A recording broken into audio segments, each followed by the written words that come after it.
इस कार्यक्रम के पुण्यार्चक हैं 1008 श्री आदिनाथ दिगंबर जैन मंदिर, आर.के. कॉलोनी, भीलवाड़ा, राजस्थान। नीति हमें सिखाती है कि जो दुनिया में दिख रहा है वो कितना सच है। जो नीतिकार होते हैं, जो नीतिमान लोग होते हैं, वो इस बात को अच्छे से समझ जाते हैं कि जो दिख रहा है वो पूरा सच नहीं है, वो अधूरा सच है। आप देखो कि दुनिया में बहुत सारे लोग ऐसे हैं जिनके पास बहुत पैसा है, बहुत सारे लोग ऐसे हैं जो बहुत गरीब हैं, बहुत सारे लोग ऐसे हैं जो बहुत मेहनत करते हैं लेकिन फल बहुत कम मिलता है, और बहुत लोग ऐसे भी हैं जो बहुत कम मेहनत करते हैं, फल बहुत अधिक मिल जाता है। ऐसा क्यों होता है? जो दिख रहा है वो पूरा सच नहीं है, वो अधूरा सच है।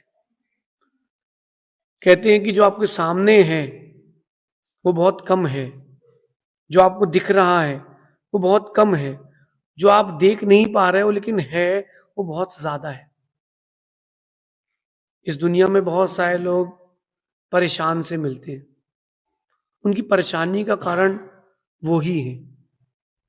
दुनिया तो बाहर का निमित्त है लेकिन उनकी परेशानी का कारण वो ही है। मैं कर्नाटक के बिहार में था, एक व्यक्ति 50 डिग्री टेम्परेचर में रोड के किनारे लेटा था, उसको कोई धूप नहीं लग रही थी। वो जो व्यक्ति रोड के किनारे लेटा था उसको कोई धूप नहीं लग रही थी, कोई सर्दी नहीं, कोई गर्मी नहीं, कोई प्यास नहीं। मैंने साथ वाले से पूछा इसने कौन सी दवाई ली है, ये दवाई अपन भी ले ले तो अपन को गर्मी नहीं लगेगी। वो बोले महाराज जी 50 रुपए का एक डिब्बी आती है वो पी लो, ये दवाई है उसकी। बात समझना मैं क्या कह रहा हूं। तो हमको लग रहा है कि वो दवाई खा के लेटा हुआ है लेकिन वो वास्तविकता में व्यसन में लेटा हुआ है। तो जो आपको दिख रहा है वो पूरा सच नहीं है। आज की नीति कह रही है कि अच्छे लोगों को हमने देखा है कि वो परेशान रहते हैं, वो बुरे लोगों को देखा है कि वो बड़े ऊंचे स्थान पर पहुंच जाते हैं। कौन? बुरे लोग। अच्छे लोग परेशान रहते हैं, ये देखा जा रहा है लेकिन ये अधूरा सच है, इसके पीछे भी बहुत कुछ और है। यहाँ आज की नीति में कह रहे हैं कि आज के दौर में 3 लोग ही हमेशा परेशान रहते हैं।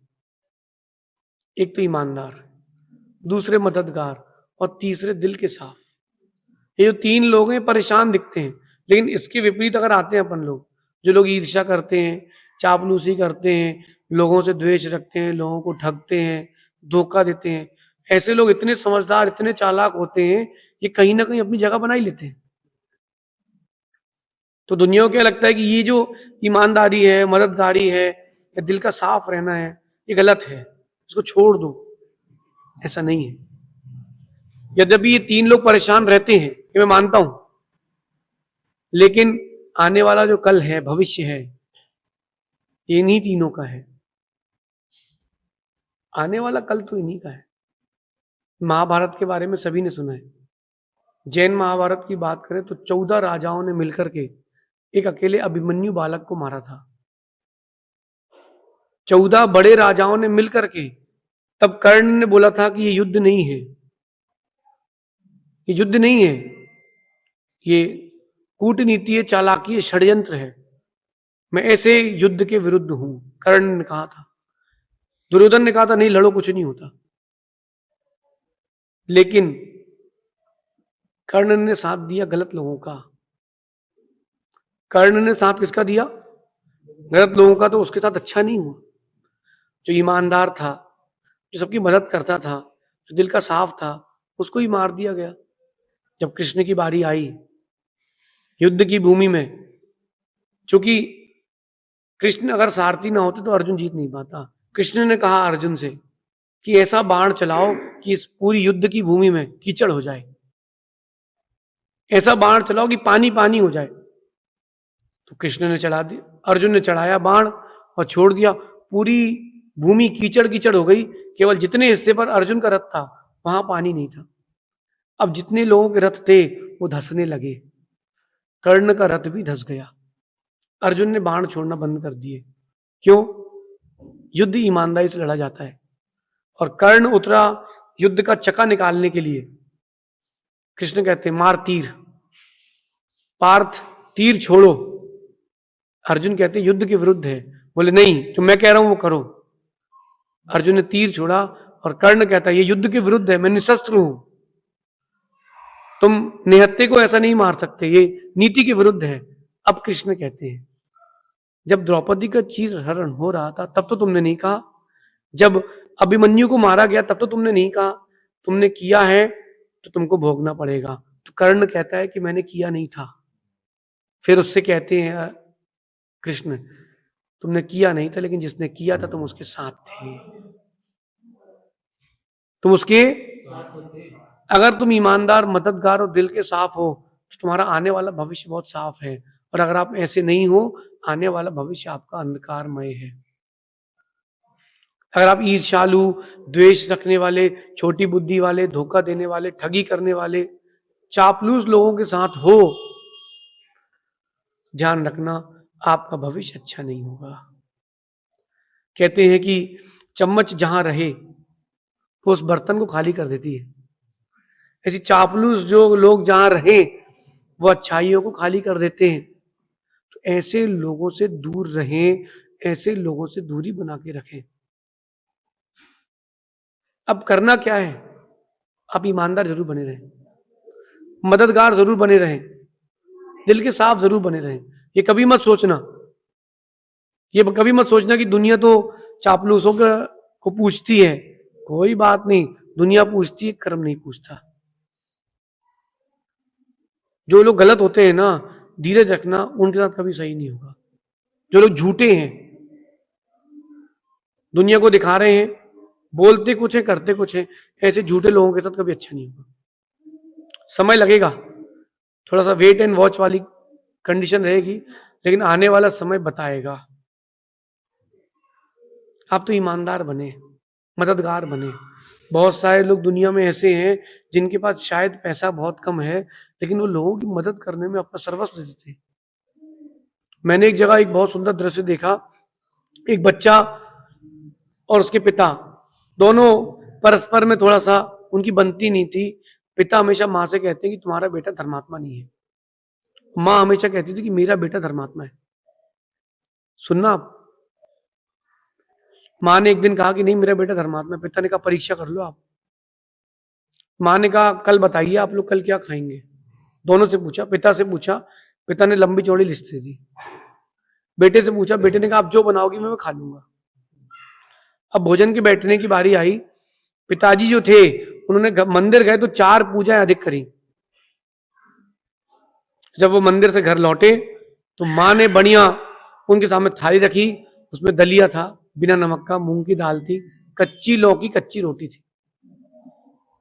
समझना मैं क्या कह रहा हूं, कच्ची लौकी, कच्ची रोटी बिना नमक की, ठंडी। धीरे से पिताजी ने वो थाली ली और उसे खिसका दी। बोले कल बताया था मैंने तुमको कि मैं क्या क्या खाऊंगा, कल कहा था ना, तुमने क्या बनाया ये। बोले तो अपने बेटे की तारीफ कर रही थी, वो तो तेरा बेटा मंदिर तो आया नहीं, सिर्फ ढोक दी भाग गया। उसकी माँ कहती है बेटा भोजन करके जा चुका है, उसको भी मैंने यही भोजन दिया था, उसने 2 रोटी खाई और जल्दी चला गया। क्या बोल के गया कि माँ आज एक गाय बहुत बीमार है, उसका उपचार करने जाना जरूरी है, तो खाना तो कल भी खा लूंगा। जो ईमानदार था, मददगार था, दिल का साफ था, क्योंकि वो मंदिर कम गया ना, तो दुनिया के लोग उसको अच्छा नहीं मान रहे। जो मंदिर में आए, भगवान की घंटी बजाए, 2 घंटे पूजा करे, सफेद कपड़े पहने, वो सही है। जो काले कपड़े पहना है वो गलत है। ध्यान रखना, कपड़ों से, चेहरों से व्यक्ति की पहचान नहीं होती, व्यक्ति के दिल से उसकी पहचान होती है। व्यक्ति का मन कैसा है, व्यक्ति की सोच कैसी है, वो कैसे लोगों के साथ उठता है, बैठता है, रहता है, इससे उस व्यक्ति की पहचान है। अगर रंग से पहचान करने लगे आप, तो कौन कहता है कि फिर कोयल मीठा बोल पाएगी। रंग से पहचान नहीं होती। अगर आप कहो कि वो जो व्यक्ति होता है ना, बोले वो बहुत अच्छा व्यक्ति है, क्यों है, बोले वो बहुत ठंडा है। अच्छा ठंडा है, सांप तो बहुत ठंडा होता है, सांप तो बहुत ठंडा है लेकिन जहर देता है। दिल का साफ होना बहुत आवश्यक है। आने वाला भविष्य जिसको अच्छा करना हो उसको आज ही पुरुषार्थ करना चाहिए, आज से करना चाहिए, अपने लिए करना चाहिए, अपने लिए करना चाहिए। ईमानदार जरूर बनना, क्योंकि कहते हैं कि पैसा बेईमानी से कमाया जाता है, लेकिन उसकी रक्षा के लिए ईमानदार लोग रखे जाते हैं। तो कीमत ईमानदारों की है। आज अगर आप ईमानदार हो और आपकी अगर ईमानदारी प्रसिद्ध है तो लोग आपको लाख रुपए महीने में भी दुकान पे रखेंगे, क्योंकि यार नोट संभाल ले तू, बस ठगी करनी तो मुझे आती है। जितने नेता हैं ब्लैक का पैसा है, व्हाइट में जो करते हैं, जो उनका पैसा संभाल रखे वो ईमानदार लोग हैं। मददगार बनना चाहिए। भले ही आप मंदिर जा रहे हो, हाथ में द्रव्य की थाली हो, सोले के कपड़े पहने हो, आपका जन्मदिन हो और आपके जन्मदिन के दिन आप मंदिर जा रहे हो और रास्ते में कहीं किसी नाली में अगर किसी जानवर का बच्चा पड़ा मिल जाए तो तुम ये मत सोचना कि अभिषेक नहीं मिलेगा। भगवान का अभिषेक करना, भगवान की सेवा करना, उसका यही तात्पर्य है कि पहले दया करना। अगर आपने उस बच्चे को, जानवर के बच्चे को बचा लिया है तो आपने पूजन अभिषेक से ज्यादा पुण्य कमा लिया। भगवान की आराधना बंद नहीं करना, दान बंद नहीं करना, लेकिन सेवा बंद नहीं करना, मददगार बनना। मदद उन लोगों की करना जिनको जरूरत हो, जो चेहरे से भी और दिल से भी दोनों मदद के हकदार हों, उनकी मदद करना। हर किसी की मदद करने मत पहुंच जाना। ये दुनिया है, यहां ठगी करने वाले बहुत बैठे हैं, बहुत लोग बैठे। अच्छा, एक चीज और आती है, दिल का साफ। जो दिल के साफ होते हैं ना, लोग यद्यपि उनको अच्छा कम मानते हैं, लेकिन मेरा मानना है कि वो जो दिल के साफ लोग हैं, आने वाला भविष्य उनका ही है। क्योंकि जो जहर है वो बहुत कम लोग पसंद करते हैं। जहर तो डाला जाता है गलियों में, जहर डाला जाता है किसी को मारने के लिए, लेकिन जब मीठे फल मिलते हैं, मीठे फल आपको जो है वो अच्छे वृक्ष से ही मिलते हैं। अगर यहां से जाने के दो रास्ते हो, एक में आम की छांव हो और एक में बबूल के कांटे हो, कुछ कोई पागल ही होगा जो बबूल के कांटे चुनेगा। ज्यादातर लोग क्या बोलेंगे, आम के पेड़ के वहां चलो, छांव भी मिलेगी और कहीं मन बन गया तो फल भी मिलेगा। नींद आ गई तो सो जाएंगे, छांव तो है। बबूल के कांटे के वहां सो भी गए अगर तो कांटे चुभेंगे। जो दिल के साफ लोग हैं वो आम के पेड़ की तरह है। लेकिन दिल के साफ रहो, आपका दिल साफ हो लेकिन आपका लोग उपयोग ना कर पाए, ध्यान रखना। कह रहे हैं कि जो लोग चापलूस हैं, ईर्ष्या करते हैं, धोखाधड़ी करते हैं, ठगते हैं, इनका आने वाला भविष्य तो अंधकार में है। यद्यपि पहुंच पूछ उनकी आज ज्यादा है, लेकिन आने वाला कल उनका अच्छा नहीं है। इसलिए अपने आज के साथ साथ अपने कल के भी निर्माण का चिंतन करें। जिस हॉल में या बिल्डिंग में अपन बैठे हैं, इस हॉल में या इस बिल्डिंग में जब नींव भरी गई थी तो पहले इंजीनियर देखता है कहीं इसकी मिट्टी धंसती तो नहीं है, क्योंकि अगर बना लिया और बाद में मिट्टी धंस गई तो बनी बनाई इमारत चुटकी बजाते समय में नीचे गिर जाएगी। तो पहले आप देखते हो कि भाई जगह कैसी है, ये सीमेंट कैसी है, ये टिकेगा कि नहीं, ये जगह, ये बिल्डिंग इस जगह पे टिकेगी कि नहीं, ये सारी चीजों पर आप चिंतन करते हो। बस इतना सही आपको करना है। आज से चिंतन प्रारंभ कर दें, मुझे तो अच्छे लोगों की श्रेणी में आना है। यद्यपि तीनों गुण हैं, लेकिन वर्तमान में तीन प्रकार के लोग परेशान दिखते हैं। भविष्य इनका बहुत उज्जवल है, बहुत उज्जवल है। एक व्यक्ति ने अपने खेत में सुपारी के पेड़ लगाए। जब उसने सुपारी के पेड़ लगाए तो 5 साल का हो गया सुपारी का पेड़, लेकिन उसमें एक भी फल नहीं आया। और वहीं एक व्यक्ति ने सब्जी लगाई और उसने उस सब्जी को हर 3 महीने में 2 महीने बेच के बहुत पैसा कमा लिया। लोगों ने कहा उससे, तूने गलत निर्णय लिया है, तुझे सुपारी का पेड़ नहीं लगाना था। उसने कहा रुको, वेट एंड वॉच। 5 साल तक उस सुपारी के पेड़ को बच्चे जैसा पाला, कहीं धूप न लग जाए तो पेंट करके रखा, कहीं कीड़े न लग जाए इसलिए व्यवस्था के लिए उसके चारों तरफ सुरक्षा करी। जब वो पेड़ बड़ा हो गया तो जो सब्जी वाला था ना, उसने 5 साल में 20 प्रकार की सब्जी बदली, लेकिन उसने अपनी पूरी जमीन में सुपारी के पेड़ लगाए थे। आने वाले 50 साल तक उसने उससे फल लिए। तो वर्तमान में लग सकता है आपको कि लाभ कम है ईमानदार होने में, मददगार होने में, दिल के साफ होने में, लेकिन आने वाला भविष्य आपका बहुत अच्छा है। एक बात ध्यान रखना, अगर आपने कभी किसी को सही सलाह दी है तो व्यक्ति आपका साथ कभी नहीं छोड़ेगा। जिसने फायदा उठाया है वो तो साथ छोड़ देगा, लेकिन आप जिसने आपको सही सलाह दी है आप उसका साथ कभी नहीं छोड़ोगे। इसलिए अपने आज के साथ साथ अपने भविष्य का भी विचार करें। राम ने आज और भविष्य दोनों को देखा था। राम ने अपने आज को, अपने भविष्य को, दोनों को देखा था, दोनों को संवारा था।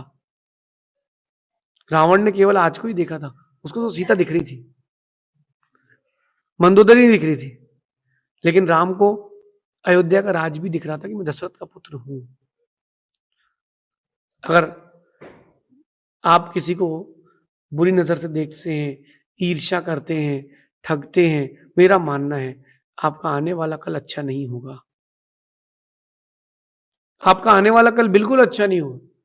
Karma returns, Karma returns. कहते ना आप लोग भजन गाते हो कि अगर बीज बोए हैं नीम के तो फल आम के कहां से पाएगा। इसलिए हेल्पफुल तो बने, काइंडनेस भी बने, लॉयल भी रहें, लेकिन चापलूस ना बने। मुझे जो चापलूस लोगों से बहुत डर लगता है, वो क्या करते हैं, धीरे से कान के आके कुछ बोलते हैं और पीठ पीछे कुछ करते हैं। तो चापलूस लोगों से बहुत बच के रहना चाहिए। ये कब आपको खाली कर देंगे अंदर से पता नहीं चलेगा। जो आपके पीठ पीछे आपकी प्रशंसा करे, सच मान के चलना, वही आपका खास है। जो पीठ पीछे प्रशंसा करे वो खास है। हाँ, मुख पर आपकी क्वालिटीज बताए। क्वालिटीज बताना और प्रशंसा करना दोनों में अंतर है। एक होता है क्वालिटीज बताना मोटिवेट करने के लिए, और एक होता है प्रशंसा करना ताकि वो अपना बन जाए। तो इन सारी चीजों को एक परिप्रेक्ष्य से समझने की बहुत आवश्यकता है। अगर आप लोग इस चीज को समझ गए तो सच मानना आपका व्यक्तित्व, आपका जीवन बहुत ऊंचाइयों को जाएगा। पद मिलना भाग्य की बात है, पद को बनाए रखना पुरुषार्थ की बात है।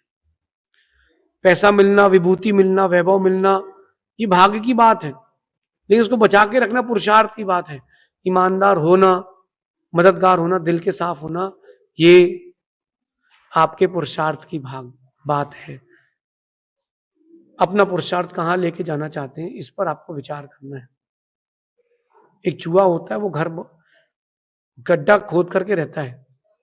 एक वो होती गूस, चुचुंदर कहते हैं उसको, वो घर को पोला कर देती है। आप उन लोगों में से हैं जो अपनी नींव खुद पोली कर रहे हैं, या आप उन लोगों में से हैं जो अपनी खुद की नींव मजबूत कर रहे हैं। ये निर्णय आपको अपना स्वयं करना है। ऐसा विचार करना कि ऑलवेज बी लॉयल, हमें लॉयल बनना है, ईमानदार बनना है, लेकिन हमारे साथ भले ही अच्छा ना हो आज, भविष्य हमारा अच्छा होगा, ऐसा सोचना। शेष आगे देखेंगे। भगवान महावीर स्वामी की नीति क्लास, नीति क्लास, नीति क्लास।